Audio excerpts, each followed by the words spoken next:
नमस्ते, मेरा नाम दीपक कुमार है। मुझे 64वीं बीपीएससी में रेवेन्यू ऑफिसर के लिए चयनित किया गया। मैं आप सबों से बीपीएससी की सिलेबस और स्ट्रेटजी के बारे में डिस्कस करना चाहता हूँ। दोस्तों, जैसा कि आपको पता है कि बीपीएससी में 3 चरण में एग्ज़ाम्स होते हैं, प्रीलिम्स, मेंस और इंटरव्यू। तैयारी के शुरुआत में आप प्रीलिम्स और मेंस को साथ साथ लेकर चल सकते हैं। फिर नोटिफिकेशन के 1-2 महीना पहले, यानी एग्ज़ाम के 1-2 महीना पहले आप प्रीलिम्स पे अधिक फोकस्ड हो जाएं, क्योंकि प्रीलिम्स में दोस्तों अधिक फाइट होती है और कहीं न कहीं इसमें प्रश्न का नेचर फैक्चुअल भी होता है। इसके साथ ही 5 विकल्प भी दिए होते हैं। मैंने बीपीएससी में 2 बार इंटरव्यू दिया, लेकिन दुर्भाग्यवश इस बार 66वीं में प्रीलिम्स क्लियर नहीं कर पाया। अच्छा, तैयारी के दौरान मैं बेसिक्स बुक्स पढ़ा करता था, एनसीईआरटी, साथ में कुछ चैनल को फॉलो करता था, जैसे एस कुमार सर की चैनल, एडुटेरिया, दृष्टि आईएएस और राज्यसभा चैनल। ये काफ़ी हेल्पफुल रहा मेरे लिए।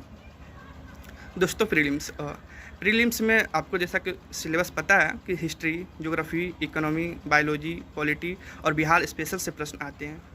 इसके लिए घटना चक्र पूर्वावलोकन से रिवीजन करना बहुत ज़रूरी है। घटना चक्र पूर्वावलोकन एक तरह से क्वेश्चन बैंक होता है, जिसमें डिफरेंट स्टेट्स के क्वेश्चन दिए रहते हैं और उसके एक्सप्लेनेशन भी दिए होते हैं। यहाँ से दोस्तों प्रश्न 60 से 70% प्रश्न डायरेक्टली इनडायरेक्टली रिपीट कर जाते हैं, तो ये हमारे लिए बहुत ही हेल्पफुल रहा। अच्छा, कुछ सेक्शंस ऐसे होते हैं जैसे हिस्ट्री, साइंस, करंट अफेयर, जहाँ से प्रश्नों की संख्या बहुत ही अधिक होती है। हिस्ट्री में लगभग 40 प्रश्न होते हैं, 150 में 40 प्रश्न सिर्फ हिस्ट्री से होते हैं। अच्छा, हिस्ट्री के कुछ सेक्शंस ऐसे होते हैं, सब टॉपिक्स ऐसे होते हैं जहाँ से प्रश्न रेगुलर रिपीट करते हैं, और जैसे फिरोज शाह तुगलक के कल्याणकारी विभाग, फिर भक्ति आंदोलन, सूफी आंदोलन, गांधी के आंदोलन, इसके अलावा गवर्नर जनरल के कार्य, फिर इसके अलावा आपको संवैधानिक विकास, यहाँ से प्रश्न बहुत ही रिपीट करते हैं, तो यहाँ पे हमें अधिक ध्यान रखने की ज़रूरत होती है। नेक्स्ट, साइंस से लगभग 20 प्रश्न आते हैं। साइंस, इसके लिए आपको basics books class 9th 10th में जो हम एनसीईआरटी पढ़ते हैं वो सफिशिएंट है। उसके बाद आप घटना चक्र बना सकते हैं। अच्छा, साइंस में भी जैसा कि आपको पता है कि 3 पार्ट्स होते हैं, केमिस्ट्री, फिजिक्स और बायोलॉजी, जिसमें केमिस्ट्री और बायोलॉजी का वेटेज बहुत अधिक होता है। बायोलॉजी में कुछ टॉपिक्स होते हैं जैसे life process, vitamins, disease, plants के जो पार्ट्स होते हैं वहाँ से प्रश्न अधिक पूछे जाते हैं। केमिस्ट्री में केमिकल फार्मूला, मिक्स मेटल, यहाँ से प्रश्न अधिक आते हैं। जैसे कि कुछ प्रश्नों को हम देखते हैं जो कि प्रीवियस ईयर में पूछे गए थे, जैसे कि विटामिन ए का बॉटनिकल नेम क्या है, नींबू में कौन सा एसिड पाया जाता है, फिर इसी तरह चींटी काटने पे कौन सा एसिड उसमें होता है, इसके अलावा विटामिन के का कार्य क्या है। केमिस्ट्री में पूछा गया था दोस्तों कि व्यंजक चूर्ण का फॉर्मूला क्या होता है, प्लास्टर ऑफ पेरिस का फॉर्मूला क्या होता है। तो इस तरह से प्रश्न फैक्चुअल आते हैं। वही मेंस में, साइंस में जो है एप्लीकेशन पार्ट्स पे आते हैं। करंट अफेयर सिविल सर्विस में तीनों चरण में, प्रीलिम्स, मेंस और इंटरव्यू, तीनों के लिए बहुत ही महत्वपूर्ण होता है। करंट अफेयर के लिए मैंने एक मैगजीन, एक न्यूज़पेपर और एक चैनल, यूट्यूब चैनल जैसे राज्यसभा, दृष्टि आईएएस को आप फॉलो कर सकते हैं, करना चाहिए। इसके अलावा प्रीलिम्स में छोटे छोटे फैक्ट्स से प्रश्न आते हैं, वहीं मेंस में जो है बड़े इशू जहाँ पे एनालिसिस की ज़रूरत अधिक होती है वहाँ से प्रश्न आते हैं। प्रीलिम्स में जैसे अगर इन दिनों आप न्यूज़पेपर ऑब्जर्व कर रहे होंगे तो पता होगा कि FATF, G7 की बैठक, स्मार्ट सिटी रैंकिंग, फिर तीरंदाजी मुद्दे में है। तो जो भी आप प्रश्न कर रहे होते हैं उसके सारे एस्पेक्ट्स आपको पता होनी चाहिए। जैसे FATF, तो FATF है क्या? Financial action task force. इसका कार्य क्या है?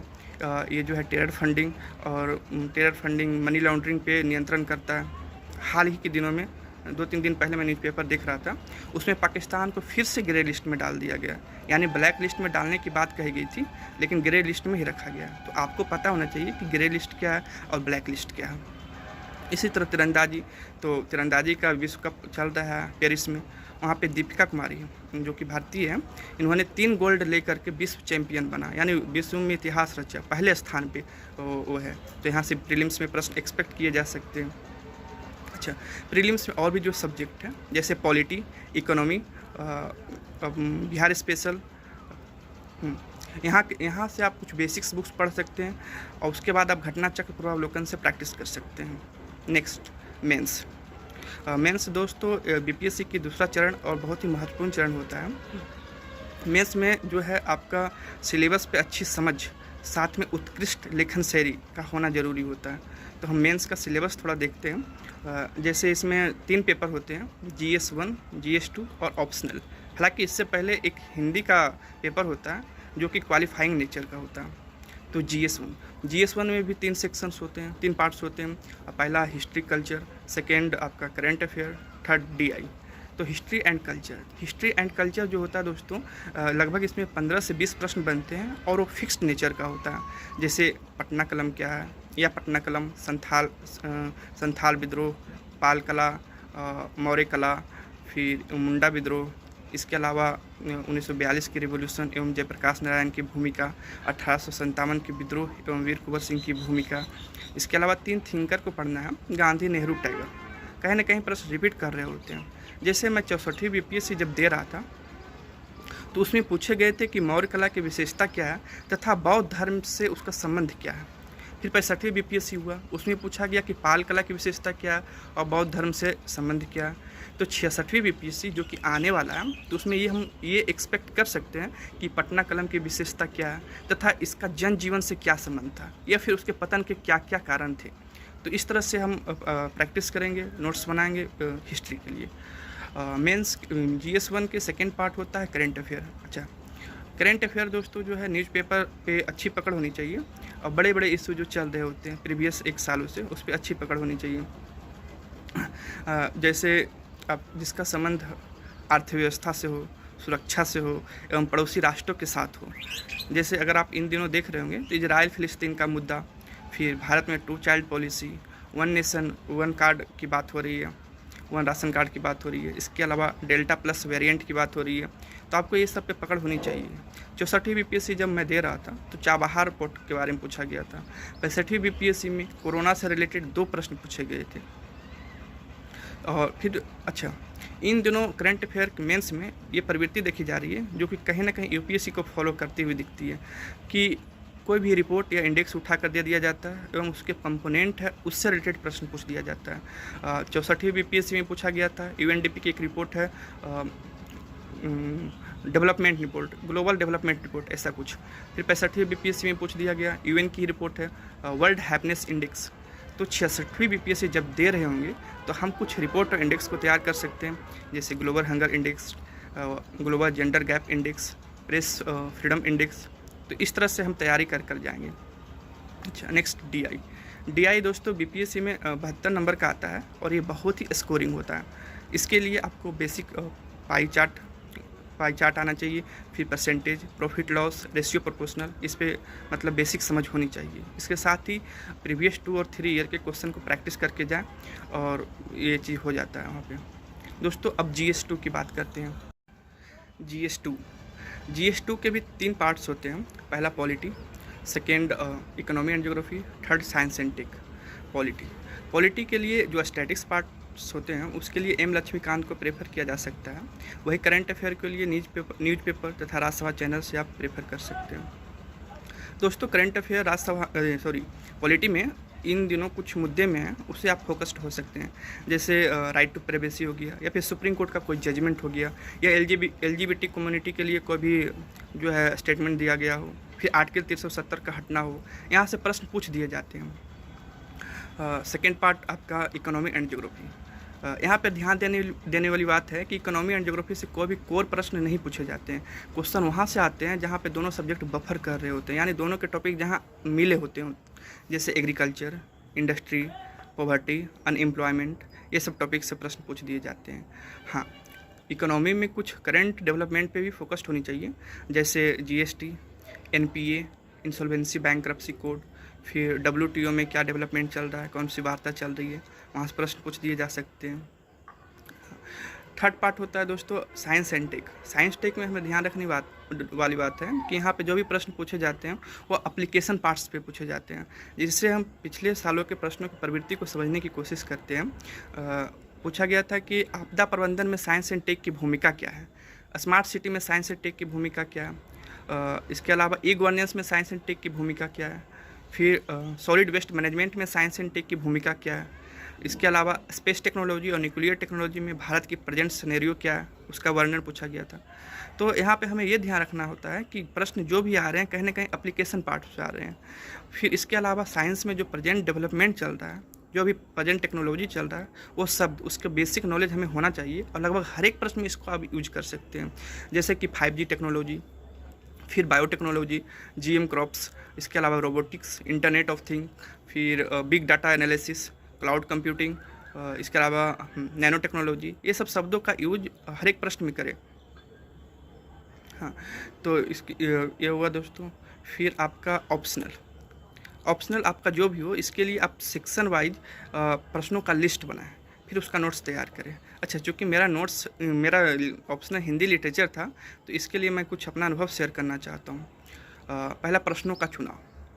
हिंदी लिटरेचर में प्रश्नों का चुनाव बहुत ही सावधानी से करें।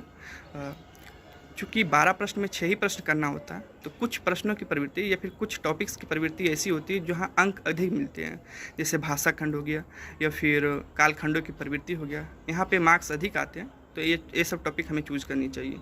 सेकेंड, उत्तर प्रमाणिक होना चाहिए। आपका आंसर तभी प्रमाणिक माना जाएगा जब उसमें अधिक से अधिक दोहे, कविताओं एवं तथा विद्वानों की जो स्टेटमेंट्स है उसे कोट करें, जिससे आंसर आपका प्रभावी होगा और एग्जामिनर पे कहीं ना कहीं उसका पॉजिटिव इम्पैक्ट पड़ेगा। तीसरा, आपका कंपैरिजन, तुलना। दोस्तों, हिंदी लिटरेचर में कंपैरिजन का अपना महत्व होता है। जैसे अगर कबीर पे प्रश्न आते हैं तो कबीर के राम की तुलना आप तुलसी के राम से कर सकते हैं, निराला के राम से कर सकते हैं। फिर इसी तरह मैं 64वीं बीपीएससी जब दे रहा था तो उस समय आया था कि छायावाद की विशेषता क्या है, इस तरह का कुछ प्रश्न था।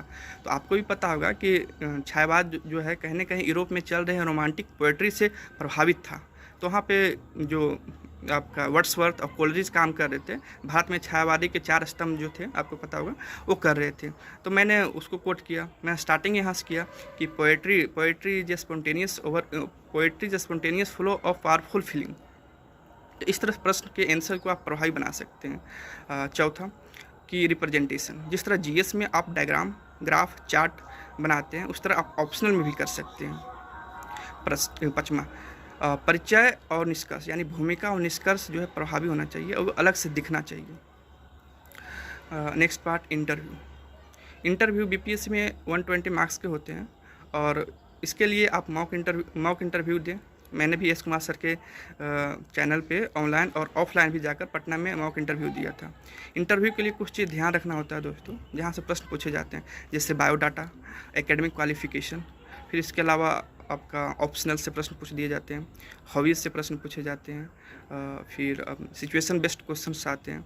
जैसे मेरा बैकग्राउंड ग्रेजुएशन जो था इलेक्ट्रॉनिक्स से बीटेक किया था, तो हमसे प्रश्न पूछा गया था कि RFID क्या है, बिहार में इलेक्ट्रॉनिक्स का क्या स्कोप है, सेमीकंडक्टर क्या है। इसी तरह ऑप्शनल से पूछ दिया गया था प्रेमचंद के बारे में, निराला के बारे में। करंट अफेयर से भी प्रश्न आते हैं। मुझसे ब्रेग्जिट के बारे में पूछा गया था, साउथ चाइना सी के बारे में पूछा गया था, जिसे मैंने इजीली हैंडल कर लिया। अच्छा, इंटरव्यू में कुछ चीज़ ध्यान देना होता है कि पूरे इंटरव्यू के दौरान आप हम्बल रहें, कॉन्फिडेंट रहें, और कुछ प्रश्न का आंसर अगर आपको नहीं आ रहा है तो वहाँ पे आप सॉरी बोल दें, अंडर प्रेशर में ना जाए। दोस्तों, चूँकि बीपीएससी की जर्नी लंबी होती है, तो इसमें हताशा, निराशा, अकेलापन एवं मानसिक तनाव को हावी ना होने दें।